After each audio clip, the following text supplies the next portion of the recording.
Assalamualaikum warahmatullahi wabarakatuh.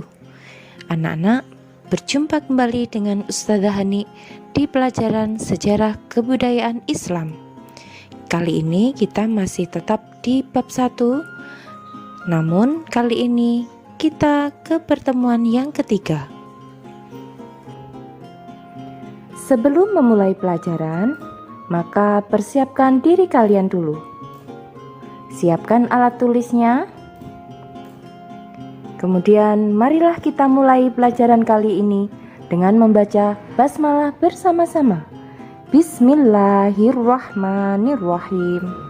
Mengingat pertemuan minggu yang lalu, kita sudah membahas tentang ketabahan Nabi Muhammad menghadapi bujukan dan penentangan dari kaum kafir Quraisy terhadap dakwah beliau. Meskipun berbagai cara telah dilakukan, Nabi Muhammad tetap teguh pendirian dalam menjalankan dakwahnya. Karena berbagai upaya tidak berhasil, maka para pembesar Quraisy melakukan cara lagi, yaitu pemboikotan terhadap Bani Hashim.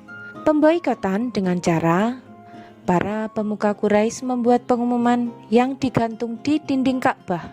Isi pengumumannya adalah dilarang berjual beli dengan Bani Hashim, dilarang menikah dengan Bani Hashim, dilarang berbicara dengan Bani Hashim. Pemboikotan dilakukan selama 3 tahun. Akibat dari pemboikotan Bani Hashim, yang pertama adalah menderita kelaparan.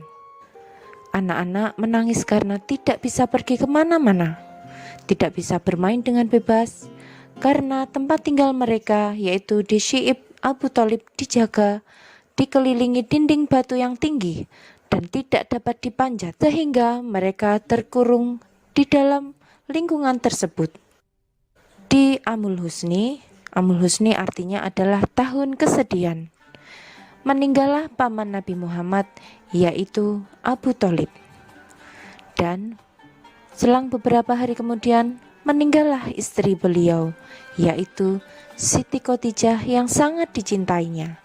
Berikut ini adalah ketabahan para sahabat menghadapi siksaan dari kaum kafir Quraisy. Siksaan yang dilakukan terhadap budak-budak yang masuk Islam. Marilah kita bahas bersama-sama tentang ketabahan para sahabat dan para orang-orang terdekat di samping Nabi Muhammad. Yang pertama adalah ketabahan Siti Khadijah binti Khuwailid. Beliau rela mengorbankan harta, benda, jiwa dan raganya untuk mendukung dakwah Nabi Muhammad. Bahkan beliau berkali-kali diejek oleh orang kafir Quraisy. Akan tetapi beliau tetap tabah menghadapinya dan tidak mudah terkena bujuk rayu mereka untuk menggagalkan dakwah Nabi Muhammad. Kemudian ketabahan Abu Bakar As-Siddiq. Abu Bakar As-Siddiq selalu setia melindungi dan mendampingi Nabi Muhammad ketika dipukuli dan dianiaya oleh kaum kafir Quraisy. Selalu pasang badan untuk melindungi Nabi Muhammad. Beliau juga rela mengorbankan hartanya untuk membebaskan para budak-budak yang disiksa oleh orang kaum kafir Quraisy. Kemudian ketabahan Fatimah Az-Zahra. Fatimah Az-Zahra adalah putri Nabi Muhammad. Beliau pernah membersihkan dan mencuci baju ayahnya sambil menangis sedih ketika Nabi Muhammad dilempari kotoran oleh orang kaum kafir Quraisy. Ketabahan Ibnu Mas'ud. Ibnu Mas'ud disiksa dengan sangat kejam karena berani membaca Al-Quran secara keras dan lantang dengan terang-terangan. Beliau juga ditentang oleh seluruh keluarganya dan tidak ada satupun yang mau melindunginya. Kemudian ketabahan keluarga Sumayyah.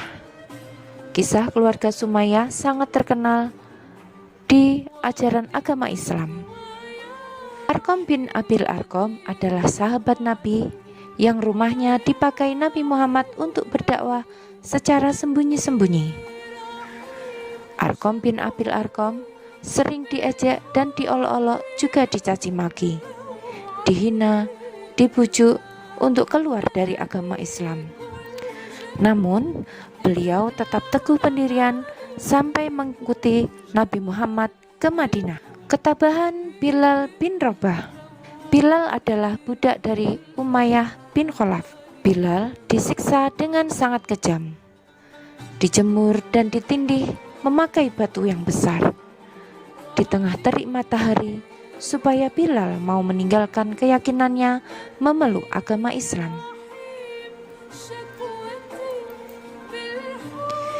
Anak-anak, dengan demikian usai sudah materi bab 1.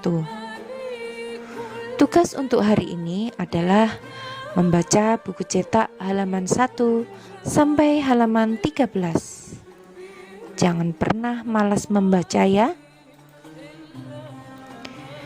Marilah kita akhiri pertemuan kita kali ini, meskipun lewat daring ya anak-anak ya, dengan membaca hamdalah bersama-sama. Alhamdulillahirabbil alamin.